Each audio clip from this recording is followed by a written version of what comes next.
Welcome back, everyone. So today we're taking a look at another cold case that was recently solved. Matter of fact, today is the anniversary. 37 years ago today, this murder happened in California. It went unsolved until just recently. This case was solved with the help of the Hard Bond Nano Laboratories and Genealogy Lookup. The same methods and studies that were used to solve the Golden State Killer were used in this case to solve this one. Let's take a look at it. California cold case murder of cousins solved using DNA that was all over both crime scenes, police say. For nearly 4 decades after the bodies of 2 teenage cousins were discovered hours apart in Northern California, authorities revealed Tuesday the cold case has been solved using the same technology that was used to catch the Golden State Killer. Fremont Police Department announced that Clifford Hudspeth, who is now deceased, has been identified as the suspect in the December 20th, 1982 homicides of both 16-year-old Mary Jane Malatag and her 16-year-old cousin Jeffrey Flores.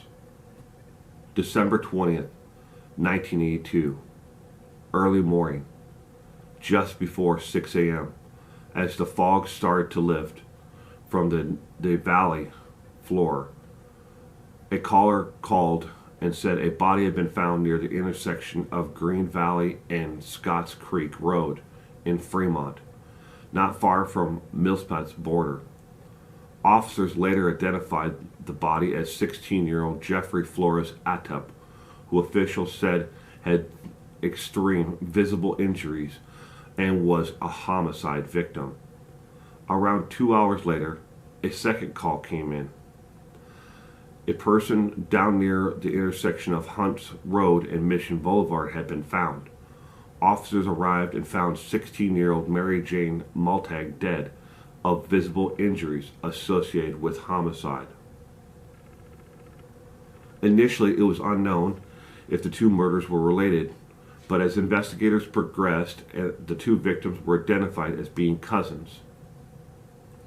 It was also learned that they had been together hours prior to their bodies being found. Investigators said that Atup worked at the Sierra Theaters and Malatag was at the movie theater with some friends earlier that evening. Police said he and Malatag and one of his friends walked to 7-Eleven store on North Abel Road to purchase some food.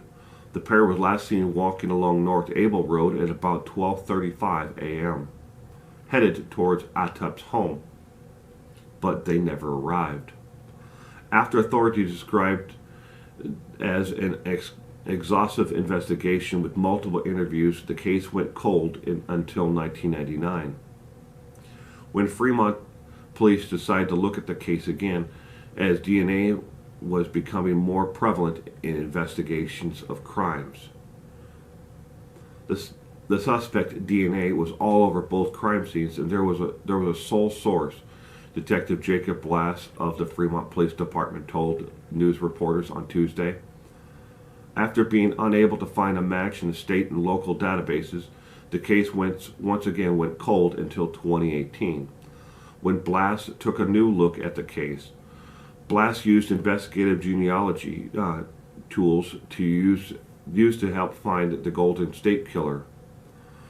We started doing research on who was living in the area at the time, who was committing crimes, he told news reporters. What time of similar crimes are going on in the area? Who was most likely to have committed the crimes? The list was short. After an extensive follow-up into possible familiar line of the potential suspect, police were able to identify Hudspeth as a suspect.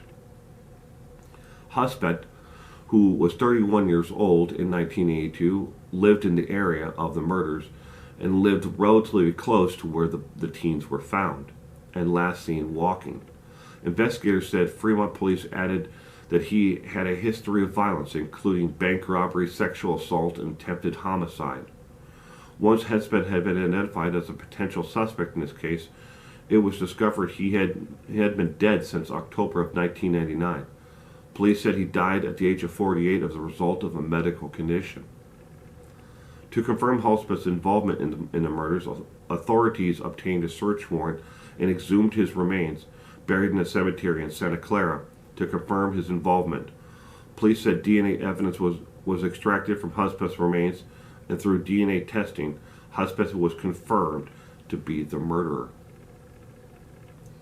It is believed Hespeth may have been involved in other crimes in and around the area and other murders as well.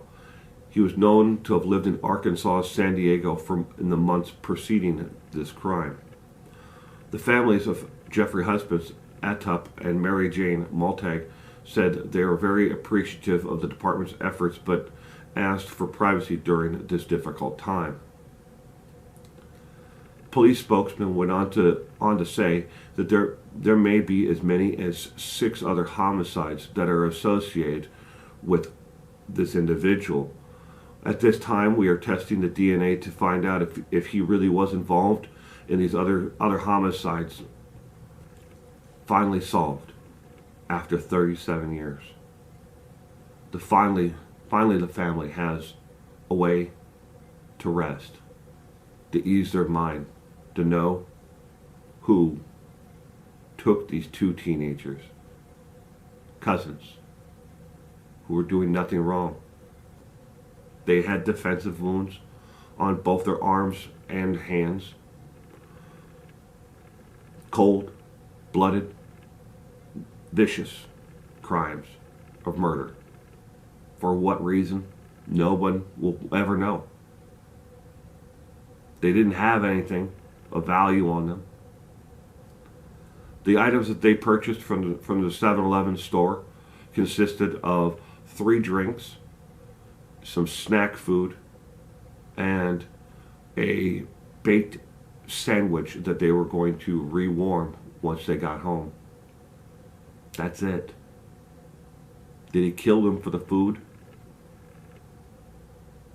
Most of the items were found with the victims. But thank you for watching today.